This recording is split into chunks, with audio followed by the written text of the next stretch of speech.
டாஸ்மாக் ஊழியர்களுக்கு அடுத்த ஜாக்பாட்டான ஒரு தகவல் இப்ப வெளியாகி வந்திருக்குங்க. நீண்ட நாளாக எதிர்பார்த்த அறிவிப்பு வந்தாச்சு என்ற தகவல் இப்ப வைரலாகி கசந்து வெளியாகி வந்திருக்கு. புதிய அரசாணையாக ஒரு முடிவு எடுத்திருப்பதாகவும் இன்னொரு தகவல் வெளியாகி இருக்கு. ஸோ இந்த டாஸ்மாக் சம்பந்தப்பட்ட தகவலை பற்றி தான் இன்னைக்கு நம்ம இந்த வீடியோல விரிவாக பார்க்க போறோம். தொடர்ந்து இதை பற்றி தினசரி ஏதாவது ஒரு தகவல், ஏதாவது ஒரு சர்ச்சையானது வெளிவந்து கொண்டே இருக்கிறது. ஸோ இப்படி இருக்கக்கூடிய இந்த சூழலில் அடுத்த கட்ட ஒரு சர்ச்சையான தகவல் என்னவாக வந்திருக்கு என்பதை பற்றி தான் நாம் இப்போ பார்க்க போகிறோம். தமிழகத்தில் சுமார் 4000க்கும் மேற்பட்ட டாஸ்மாக் கடைகள் இயங்கப்பட்டு வருகிறது. இந்த டாஸ்மாக் மதுபான கடைகள் மூலம் தினந்தோறும் பார்த்தீங்கன்னா 100 கோடி ரூபாய்க்கும் மேல் வருமானம் ஈட்டப்பட்டு வருகிறது. ஸோ இந்த ஒரு தகவல் பார்த்தீங்கன்னா கண்டிப்பா மக்களுக்கு தெரிந்திருக்கக்கூடிய ஒரு தகவலுங்க. வருமானம் வரும் என்ற தகவல் கண்டிப்பா தெரியும், ஆனா எவ்வளவு வருமானம் வரும் என்ற தகவல் கண்டிப்பா தெரியாது. வருடத்திற்கு மட்டும் எவ்வளவு வருமானம் வருவதாக ஒரு தகவல் வெளியிட்டு இருக்காங்க. அதுவே பண்டிகை காலம் என்றால் 2 மடங்காக விற்பனை அதிகரிக்கப்படும் அப்படின்ற ஒரு தகவலும் சொல்லி இருக்காங்க. இந்த நிலையில தான் டாஸ்மாக் கடைகளில் பாட்டிலுக்கு 10 ரூபாய் கூடுதலாக வசூலிப்பதாக தொடர்ந்து புகாரானது வந்ததுங்க. இதனை அடுத்துதான் இதனை கட்டுப்படுத்த புதிதாக வந்த தாவேக அரசு முடிவு எடுத்ததாகவும் ஒரு விஷயத்தை அவங்க செய்தாங்க. அதாவது தாவேக அரசு அவங்களுடைய அரசியல் பதவியை வைத்து கண்டிப்பா இந்த மதுபானம் சார்ந்த விஷயத்துல இன்றைய அளவு பல்வேறு விதமான மாற்றங்கள், பல்வேறு விதமான உத்தரவுகள் தொடர்ந்து வந்து கொண்டே இருக்கிறது. ஸோ அரசு இதற்காக புதிய முடிவுகளை நிறைய ஒரு திட்டமாக தீட்டி வந்தாங்க. அதாவது 717 கடைகளுக்கு முற்றுப்புள்ளி வைத்தார்கள் முதல் கட்டமாக. இந்த ஒரு விஷயம் பார்த்தீங்கன்னா மக்களுக்கு மகிழ்ச்சியான ஒரு செய்தியாக இருந்தது. பெண்கள் ரொம்ப நாளாக வைத்திருந்த ஒரு கோரிக்கை நிறைவேற்றக்கூடிய ஒரு வகையிலையும் கண்டிப்பாக இருந்ததுங்க. ஸோ இந்த ஒரு மாற்றம் பார்த்தீங்கன்னா கண்டிப்பாக தொடர்ந்து செயலில் இருக்கும் பொழுது கண்டிப்பாக இதனால மக்களுடைய பாதிப்பு குறைந்ததாகவும் சொல்லி வந்தாங்க.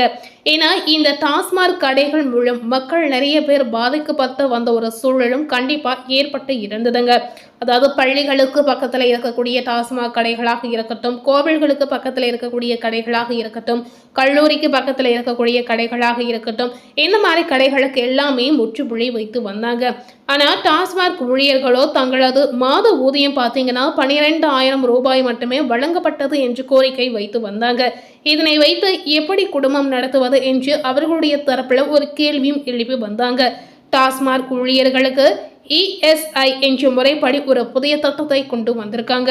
அதாவது தங்களது ஊதியத்தை உயர்த்து கொடுக்க வேண்டும், இதே போல டாஸ்மாக் ஊழியர்களுக்கு மருத்துவ காப்பீடு வழங்க வேண்டும் என்ற கோரிக்கை அவர்களுடைய தரப்புல விடுத்து இருந்தாங்க. அதாவது அவர்களுடைய தரப்புல வைத்த ஒரு கோரிக்கை என்னவாக இருக்கு அப்படின்னு பார்த்தீங்கன்னா இந்த ஒரு கோரிக்கையாக இருக்குங்க. அதாவது மாத வருமானம் பற்ற விலை எங்களுக்கு இன்னும் சம்பளம் உயர்த்தி கொடுங்க என்ற ஒரு கோரிக்கை அவங்க வைத்து இருந்தாங்க. அது மட்டுமல்லாமல் மருத்துவ செலவுக்காக ஒரு காப்பீட்டு திட்டமானது எங்களுக்கு தனிப்பட்ட முறையில் நீங்க கொடுக்கணும் அப்படின்னு கேட்டு இருக்காங்க. அந்த வகையில தான் கடந்த மாதம் டாஸ்மாக் ஊழியர்களின் ஊதியத்தை 25% அதிகப்படுத்தி தாவேக அரசு உத்தரவிட்டது. ஸோ இது அவர்களுக்கு எதிர்பார்த்த ஒரு கோரிக்கை. இந்த கோரிக்கை அவர்களுக்கு மகிழ்ச்சி தரக்கூடிய ஒரு வகையில கண்டிப்பா அமைந்தது. இந்த நிலையில அடுத்த அறிவிப்பாக டாஸ்மாக் ஊழியர்களுக்கு ESI கட்டாயப்படுத்தி டாஸ்மாக் நிர்வாகம் உத்தரவிட்டு உள்ளதுங்க. இது தொடர்பாக பார்த்தீங்கன்னா டாஸ்மாக் நிர்வாக இயக்குனர் நந்தகுமார் வெளியிட்டுள்ள உத்தரவில் டாஸ்மாக் பணியாளர்களுக்கு நடைமுறையில் உள்ள ஒரு ஃபண்ட் உங்களுக்கு ஒதுக்கப்படுவதாக ஒரு விஷயத்தை தெரிவித்து இருக்கிறார். அவர்களுடைய ஹெல்த்துக்காக ஒரு ஸ்கீம் நீங்க ஒதுக்க வேண்டும் என்று கோரிக்கை வைத்து இருக்காங்க. அதற்கு பதிலாக ESI திட்டத்தை அமல்படுத்துவதற்கு கடந்த ஜூலை 6ஆம் தேதி நடைபெற்ற இயக்குநர்கள் குழு கூட்டத்தில் விரிவான ஆலோசனைக்கு பிறகு ஒப்புதல் வழங்கப்பட்டுள்ளதாக தெரிவித்து இருக்காங்க. அனைத்து ஊழியர்களுக்கும் இந்த ESI கட்டாயம் அப்படின்ற ஒரு தகவலை சொல்லி இருக்காங்க.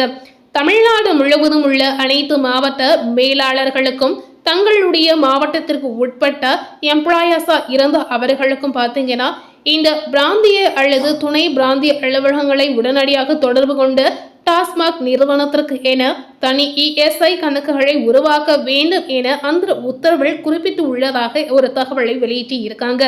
அது மட்டும் இல்லைங்க, அனைத்து சில்லறை மதுபான கடை பணியாளர்களையும் ஆன்லைன் மூலம் இஎஸ்ஐ திட்டத்தில் பதிவு செய்ய வேண்டும் எனவும் உயர்ந்த முன்னுரிமையுடன் மேற்கொள்ள வேண்டும் என்று அதுல வலியுறுத்தி இருப்பதாகவும் ஒரு அப்டேட்டான தகவலை வெளியிட்டு இருக்காங்க. டாஸ்மாக்கள் பணியாற்றும் எந்த பணியாளரும் இஎஸ்ஐ திட்டத்திற்கு வெளியே இருக்கக்கூடாது எனவும் அனைத்து மூத்த மண்டல மேலாளர்களும் அதாவது மாவட்ட மேலாளர்கள் மேற்கொள்ளும் பதிவு பணிகளை தினசரி கண்காணித்து இந்த இஎஸ்ஐ திட்டத்தில் பதிவு செய்யப்பட்ட பணியாளர்களின் விவரங்களை நாள்தோறும் புதுப்பிக்க வேண்டும் என்று கேட்டுக்கொண்டு இருக்காங்க. ஜூலை 24ஆம் தேதி இந்த அறிக்கை பார்த்தீங்கன்னா ஒரு உத்தரவாக வெளிவரப்போகிறது. இந்த பணிகள் தொடர்பான முழுமையான அறிக்கை பார்த்தீங்கன்னா இன்றைய நாள் அதாவது ஜூலை 24ஆம் தேதிக்குள் டாஸ்மாக் தலைமை இடத்துல சமர்ப்பிக்க வேண்டும் என்று கேட்டுக்கொண்டிருக்காங்க. இந்த புதிய உத்தரவின் மூலம் டாஸ்மாக் சில்லறை மதுபான கடைகளில் பணியாற்றும் அனைத்து பணியாளர்களும் மருத்துவ சிகிச்சை, விபத்து நிவாரணம், மகப்பேறு நலன், நோய்வாய்ப்பட்ட கால உதவித்தொகை உள்ளிட்ட இஎஸ்ஐ சட்டத்தின் கீழ் வழங்கப்படும் பல்வேறு சமூக பாதுகாப்பு நலன்களை பெறும் வாய்ப்பு உருவாகி இருப்பதாகவும் சொல்லி இருக்காங்க. தினசரி இந்த டாஸ்மாக் சம்பந்தமாக ஏதாவது ஒரு புதிய தகவல், ஒரு புதிய அப்டேட் ஆனது வெளிவந்து கொண்டே இருக்கிறதுங்க. அதாவது டாஸ்மார்கள் வேலை செய்ய ஊழியர்களுடைய நீண்ட நாள் கோரிக்கையானது தற்போது நிறைவேற போகிறது என்ற தகவல் தான் இப்ப வெளியாகி வந்திருக்கு. அவர்கள் வைத்திருக்கக்கூடிய அந்த கோரிக்கை என்னவா இருக்கு அப்படின்னு பாத்தீங்கன்னா சம்பள உயர்வு பற்றி ஒரு கோரிக்கை வைத்து இருந்தாங்க. அவர்கள் வைத்த கோரிக்கைப்படி அரசு அவர்களுக்காக 25% சம்பளம் உயர்த்தி கொடுத்து இருந்தாங்க. அது மட்டுமல்ல இப்ப இன்னொரு புதிய கோரிக்கை என்ன வைத்திருக்காங்க அப்படின்னு பாத்தீங்கன்னா மருத்துவ காப்பீடு திட்டத்திற்காக அவர்களுக்காக ஏதாவது ஒரு நிதி ஒதுக்கிடணும், அவர்களுக்காக ஏதாவது ஒரு திட்டம், ஒரு ஸ்கீமை கொண்டு வரணும் அப்படின்ற ஒரு கருத்தை இப்ப அவங்க தெரிவித்து வராங்க. இந்த ஒரு கோரிக்கையானது அரசு நிறைவேற்றி கொடுக்குமா இல்ல அடுத்த கட்ட முடிவாக வேறு ஏதாவது செய்ய போறாங்களா என்றுதான் நம்ம வெயிட் பண்ணி பார்க்க போறோம். இதற்காக பேச்சுவார்த்தை இன்று நடக்கும் அப்படின்ற ஒரு கருத்தையும் தெரிவித்து இருக்காங்க. கண்டிப்பா மருத்துவ காப்பீடு, அங்கீகாரம், சுற்றறிக்கை, நீண்ட கால எதிர்பார்ப்பு இது அனைத்துமே இப்ப நிறைவேறும் அப்படின்னு சொல்லியிருக்காங்க. இந்த திட்டத்தின் மூலம் கண்டிப்பா அவங்க பயன் அடையக்கூடிய ஒரு சூழலும் இருக்கிறது. மதுவிலக்கு மற்றும் ஆயத்தீர்வைத்துறை அமைச்சர் விக்னேஷ் அவர்கள் இந்த அறிவிப்பை கண்டிப்பா வெளியிடுவார் என்று எதிர்பார்க்கப்படுகிறது. கண்டிப்பா இதற்கான அடுத்த கட்ட ஒரு முடிவாக என்ன வரப்போகிறது என்பதை நம்ம வெயிட் பண்ணி தான் பார்த்து தெரிந்து கொள்ள வேண்டும்.